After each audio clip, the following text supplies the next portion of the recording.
Hey guys, ಎಲ್ಲರಿಗೂ ನಮಸ್ಕಾರ. ಇವತ್ತಿನ ಒಂದು ವಿಡಿಯೋದಲ್ಲಿ ತುಂಬಾ ಜನ ಕೇಳ್ತಿರುವಂತ ಒಂದು ಕ್ವಶನ್ ಏನಪ್ಪಾ ಅಂದ್ರೆ GDS ಅಪ್ಲಿಕೇಶನ್ ಒಂದು ರಿಸಲ್ಟ್ ಬಂದ ಮೇಲೆ ಏನು ಅಪ್ಡೇಟ್ ಕೊಟ್ಟೇ ಇಲ್ವಲ್ಲ ಬ್ರೋ ಅಂತ ಹೇಳ್ತಿದ್ರೆ, ಇವತ್ತಿನ ಒಂದು ವಿಡಿಯೋದಲ್ಲಿ ಕಂಪ್ಲೀಟ್ ಇನ್ಫಾರ್ಮೇಷನ್ ತಿಳಿಸ್ಕೊಡ್ತೀನಿ.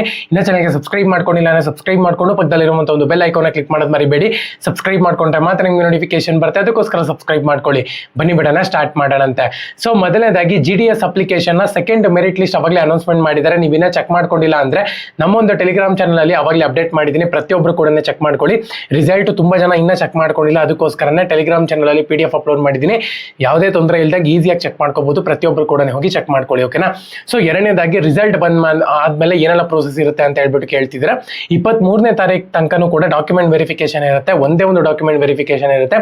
ಡಿಜಿಲಾಕರ್ ಅಲೋ ಇರುತ್ತೆ. ನಿಮ್ಮ ಹತ್ರ ಎಲ್ಲ ಡಾಕ್ಯುಮೆಂಟ್ಸ್ ಕೂಡ ಹಾರ್ಡ್ ಕಾಪಿ ಇರಬೇಕಾಗುತ್ತೆ, ಇಲ್ಲಾಂದ್ರೆ ಡಿಜಿಲಾಕರ್ ನಲ್ಲಿ ಇರಬೇಕಾಗುತ್ತೆ. ಇವೆಲ್ಲಾನು ಕೂಡ ಒರಿಜಿನಲ್ ತೋರಿಸ್ಬಿಟ್ಟು ನೀವು ಡಾಕ್ಯುಮೆಂಟ್ ವೆರಿಫಿಕೇಶನ್ 23ನೇ ತಾರೀಕು ಒಳಗಡೆ ಮಾಡ್ಕೊಂಡಿದ್ದೀರಾ ಅಂದ್ರೆ ನಿಮ್ಮ ಒಂದು ಜಾಬ್ ಕನ್ಫರ್ಮ್ ಆಗುತ್ತೆ ಅಂತಾನೆ ಹೇಳ್ಬೋದು. ಒಂದ್ ವೇಳೆ ನೀವು ನೆಗ್ಲೆಕ್ಟ್ ಮಾಡಿದ್ದೀರಾ ಅಂದ್ರೆ ನಿಮ್ದು ಕ್ಯಾನ್ಸಲ್ ಆಗುತ್ತೆ. ಅದಕ್ಕೋಸ್ಕರನೇ ಪ್ರತಿಯೊಬ್ಬರು ಕೂಡ ಇವಾಗಲೇ ಹೋಗಿ ನಾಳೆ ಹೋಗ್ಬಿಟ್ಟು ಎಲ್ಲರೂ ಕೂಡ ಡಾಕ್ಯುಮೆಂಟ್ ವೆರಿಫಿಕೇಶನ್ ಕಂಪ್ಲೀಟ್ ಮಾಡ್ಕೊಳ್ಳಿ.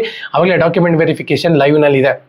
ಸಬ್ ಆಫೀಸ್ ಅಥವಾ ಹೆಡ್ ಆಫೀಸ್ಗೆ ಹೋಗ್ಬಿಟ್ಟು ನಿಮ್ಮೊಂದು ಡಿವಿಷನ್ನ ಸಬ್ ಆಫೀಸ್ ಅಥವಾ ಹೆಡ್ ಆಫೀಸ್ ಹತ್ರ ಹೋಗ್ಬಿಟ್ಟು ನೀವು ಡಾಕ್ಯುಮೆಂಟ್ ವೆರಿಫಿಕೇಶನ್ ಮಾಡಿಸ್ಕೋಬೇಕಾಗುತ್ತೆ.